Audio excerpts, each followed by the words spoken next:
Shalom, salam jumpa dengan Embun Rohani, channel kesayangan kita. Marilah kita berdoa.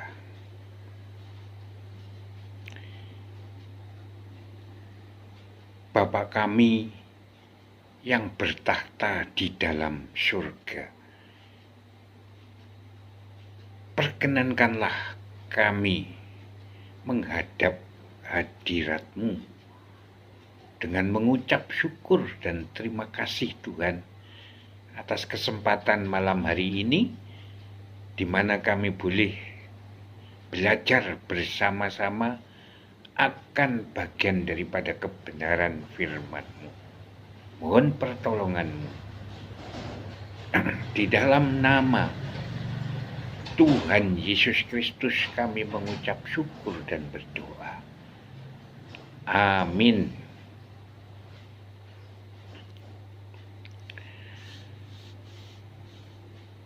Keluaran pasal 23 ayat 8 mengatakan, suap janganlah kau terima, sebab suap membuat buta mata orang-orang yang melihat dan memutarbalikkan perkara orang-orang yang benar.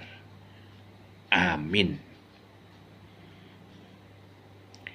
Embun Rohani saya beri judul suap.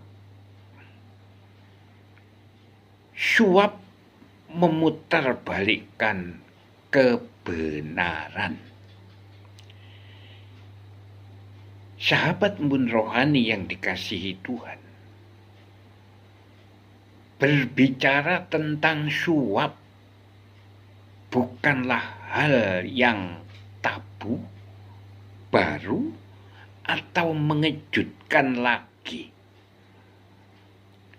Bahkan bisa dikatakan bahwa praktek suap menyuap sudah membudaya di berbagai aspek kehidupan dan sukar diberantas.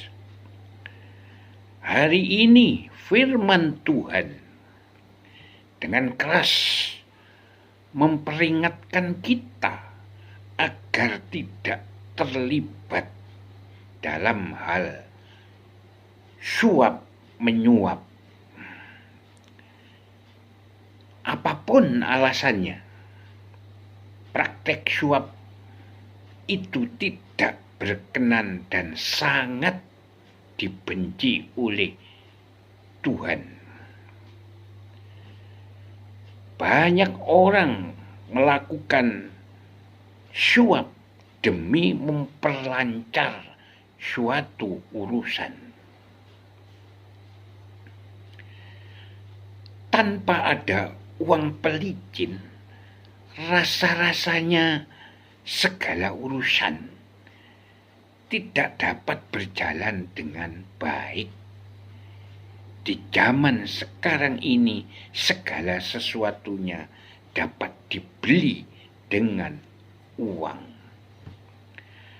Bahkan di bidang hukum atau peradilan pun uang yang berbicara.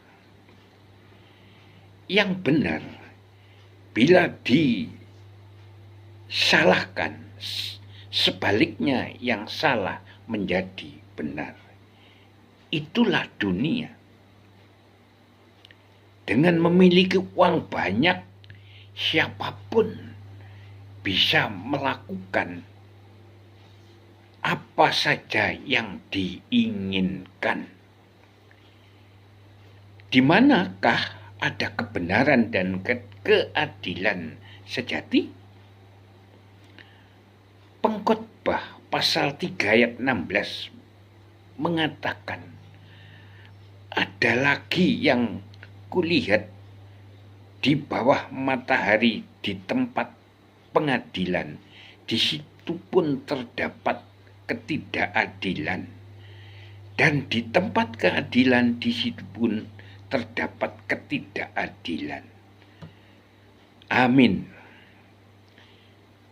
Sahabat pun rohani yang dikasihi Tuhan, dengan suap kebenaran bisa diputar balikkan. Ternyata praktek suap ini tidak hanya terjadi pada zaman ini.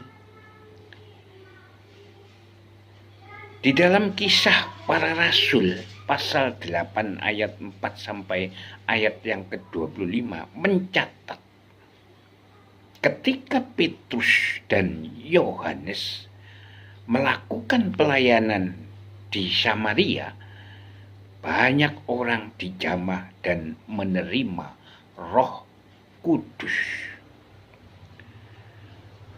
Saudara-saudara, sahabat embun rohani yang dikasihi Tuhan, ada penyihir terkenal di kota itu, yaitu Simon, berkeinginan memperoleh kuasa Roh Kudus itu juga.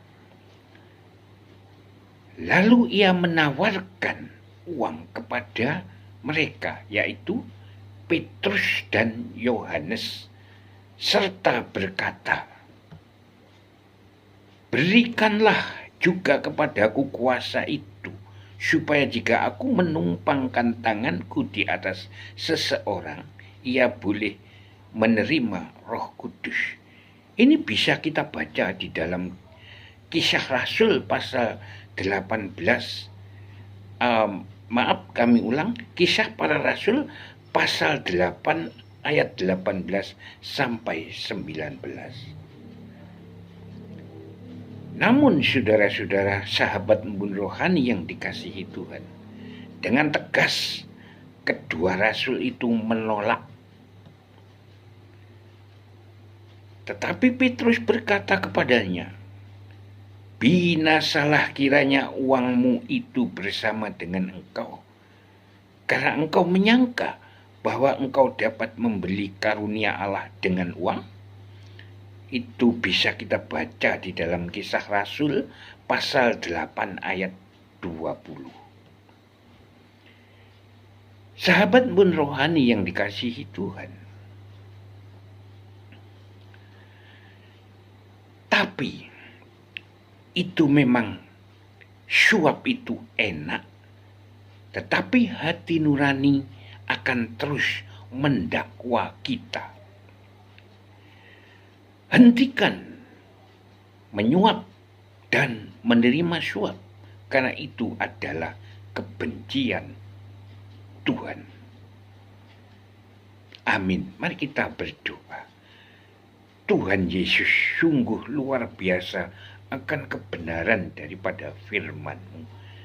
Biarlah itu menjadi pelajaran bagi kami, dan kami akan taat akan kebenaran firman-Mu, dan kiranya Engkau berkenan menolong kami menjauhkan dari pekerjaan suap menyuap. Terima kasih Tuhan. Dalam nama-Mu Tuhan Yesus Kristus kami mengucap syukur dan berdoa. Amin.